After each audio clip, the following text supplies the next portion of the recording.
Okay, we are looking at the story of Sarah today, the woman who laughed twice. We are dealing with identity. Sarah, I'm saying I like Sarah because she speaks, or rather she mirrors what we are going through as ladies in a daily basis.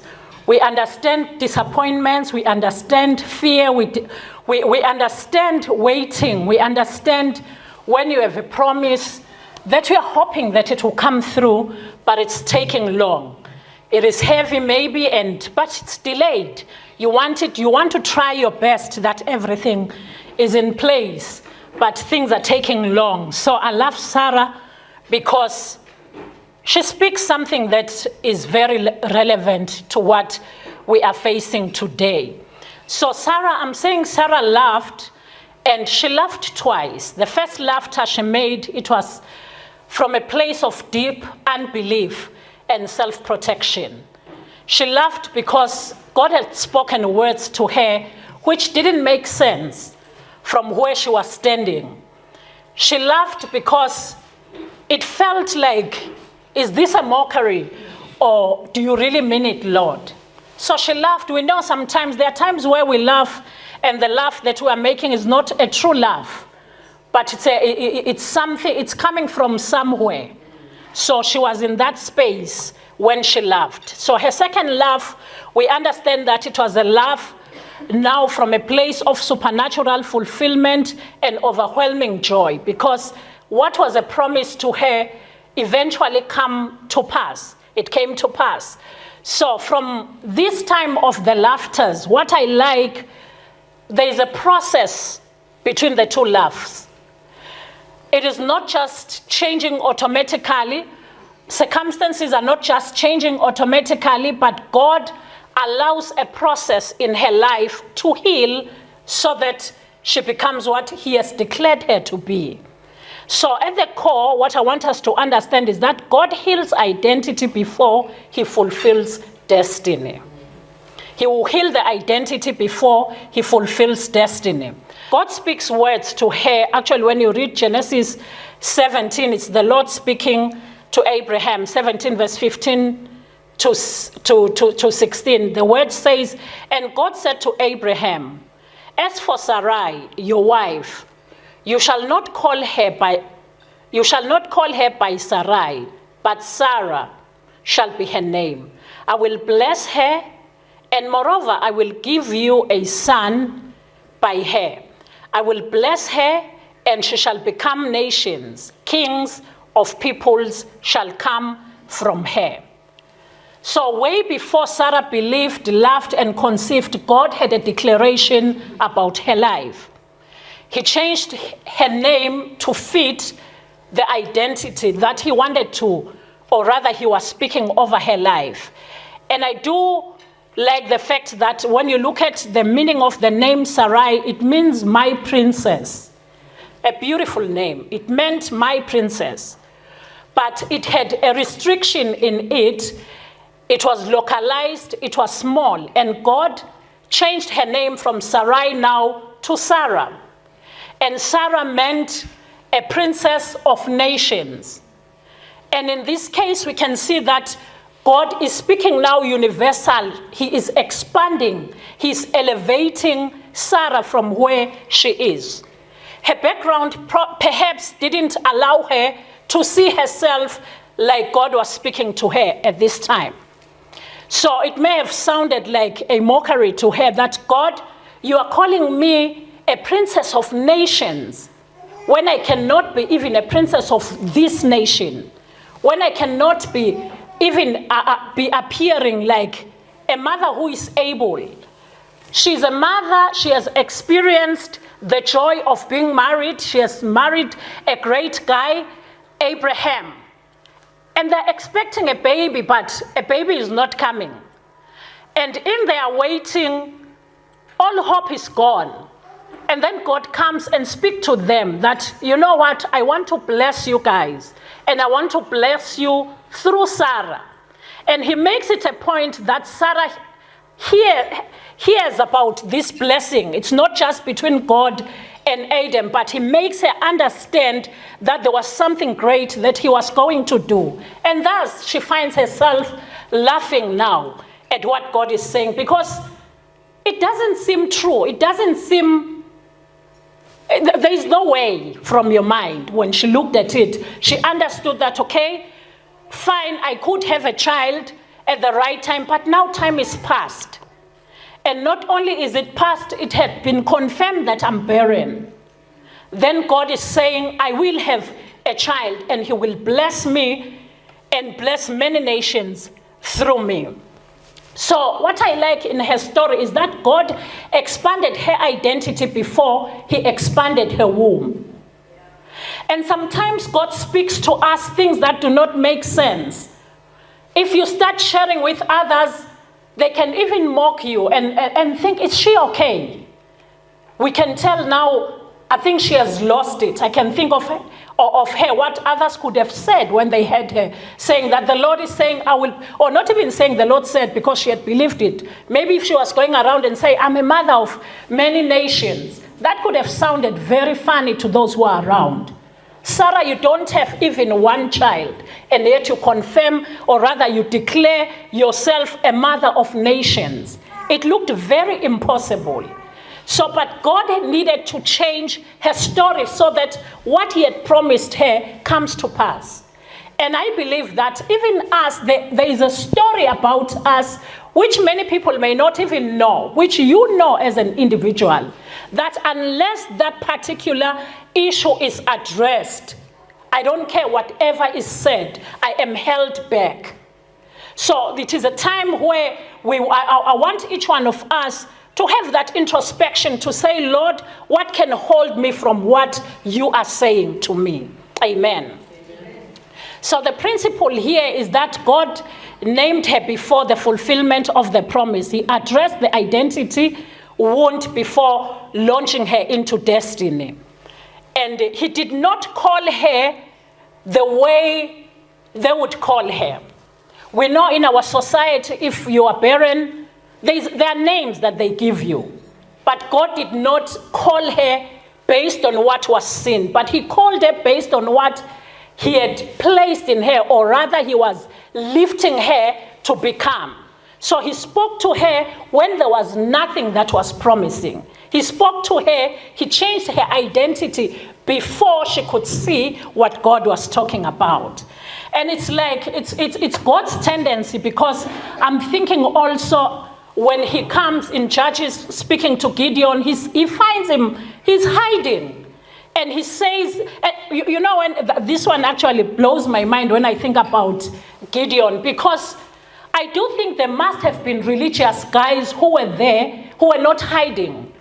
But he went for Gideon, who was hiding. And he said to him, mighty warrior. And then he gets confused. How do you call me a mighty warrior when I'm even hiding in whatever I'm doing? So I don't know the place you may find yourself as your safe place, as your hiding place, where you find it, where this word today is finding you. I want you to know that wherever you are, you have a God who sees you.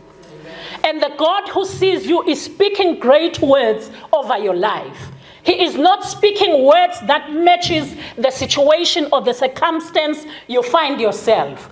But he's speaking words that are taking you out from your hiding to a place where you have not even imagined. He never imagined that he could lead God's people to so many victories. But God needed to come and speak to him in his hiding and say, you are a mighty warrior. And I believe those are the words that God is speaking to us as his girls this morning, that ladies, you are mighty warriors. God has placed his name upon you. He has placed his identity upon you. So I want us to look at how women struggle these days with the same things. Many women struggle to conceive what God's identity declares because the current and visible reality contradicts the promise. Sometimes the Lord has spoken, you know God has spoken to you. But when you look at everything around you, nothing is falling in line. And sometimes it is easy to then speak yourself out of what God has already spoken. I want to encourage you this morning that whatever God has said to you, it doesn't matter how the situation looks. He spoke in Sarah's situation when she had nothing, when all hope was gone. He spoke and gave her a promise. And he fulfilled the promise at the right time. So also we see that ladies are struggling with shame and delay, which has weakened their expectations.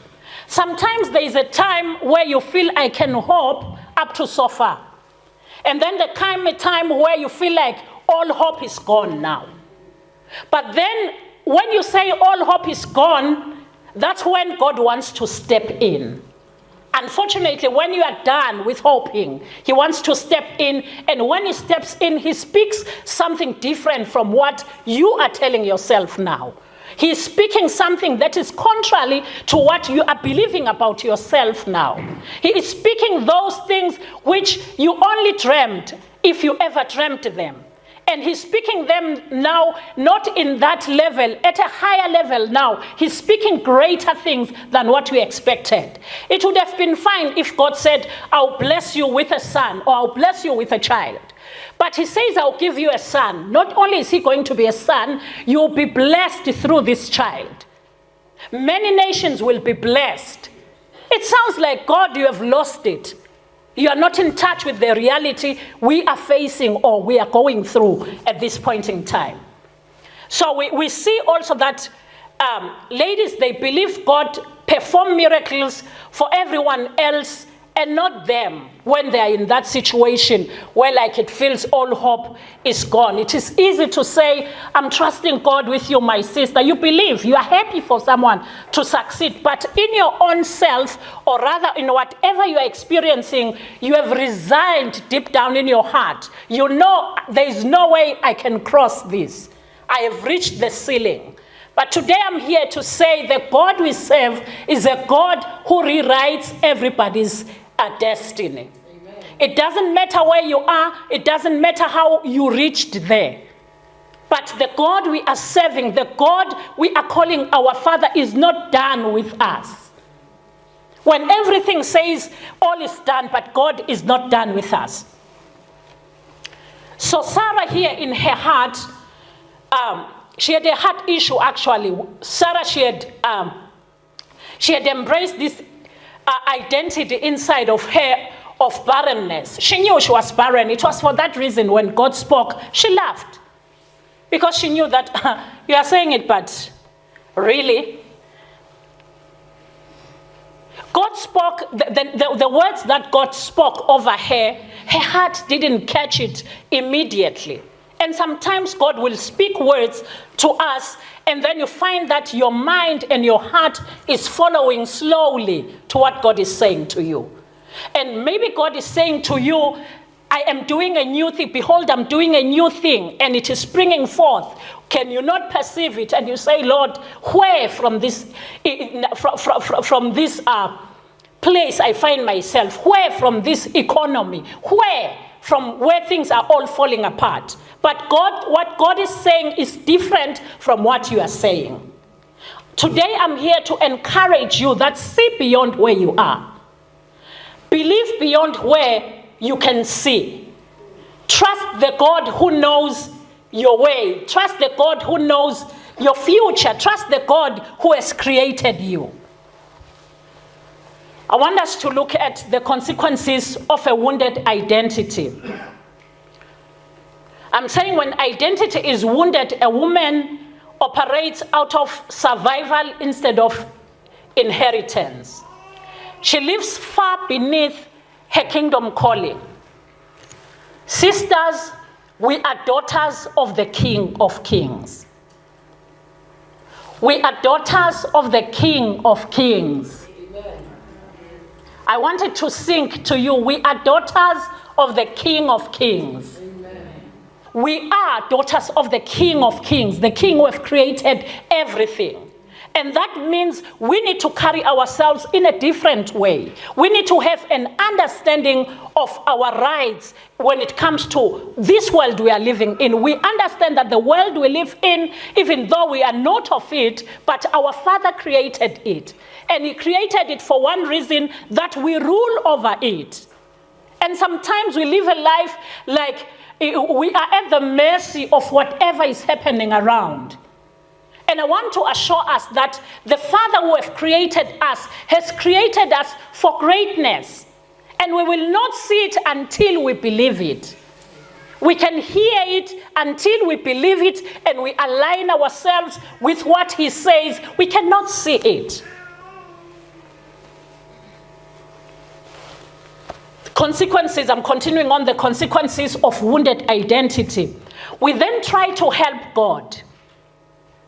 We try to help God like Sarah did in her case.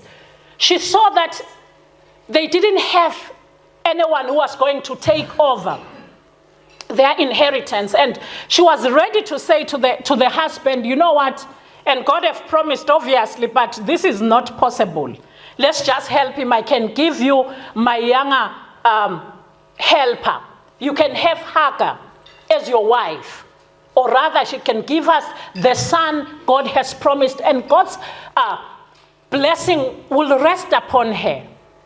And indeed, Abraham listened to the wife and they got a son with Hagar. But what was different was that God had not forgotten what He had said. He had not forgotten that He had said He will bless, the blessing will come through Sarah. Even though her womb was dead, He remembered. He didn't change. He didn't say, okay, now that Ishmael is here, then it's okay, guys, let's move on. He still stood on His words to say, I have an Isaac for you. And I believe that's what God is saying to each one of us. There is an Isaac for each one of us. There is that miracle or that promise that has to come only through God. There are those ones we can make shortcuts on our own, but there is the one that is an Isaac, and God will not keep quiet. He will not be silent until an Isaac come forth in your life. Amen. Other consequences we see here is that fear-based decisions are made. And when you make fear-based decisions, usually they are not good decisions. We see that when we look at the story of Ishmael, up to today, we can feel the impact of the mistake they made. Some of the mistakes we make in trying to help God, we think very little because we can only see up to here, up to the present. But God, who has spoken to us, He knows the eternity. And when He speaks, He knows that He's not just speaking for the season you find yourself in. When God speaks words upon you, the words He is speaking, they are for the generations that will come after you. Your children and your children's children and their children's children will harvest those words. It is for that reason that we don't take it lightly.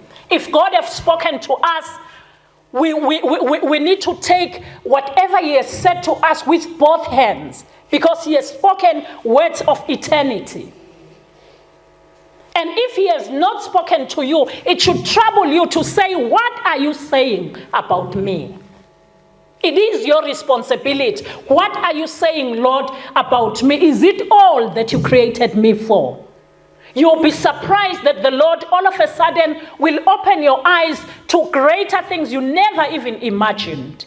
Things you never even thought were on your line. Things you were looking far off, you were thinking are only for those, but you'll be surprised that greater things He has laid for you. Those things you only find when you wait on Him. So God is saying to us this morning, you are Sarah. You are not Sarai. You are blessed. You are not forgotten. You are chosen. You are not overlooked. Some situations make you feel like the Lord has even forgotten about you. But I want you to know that the God you serve will never forget about you. You may go through seasons of waiting. You may go through seasons of disappointment, but his word above you, the word he has spoken over you, he shall fulfill. No matter the circumstance, he is faithful.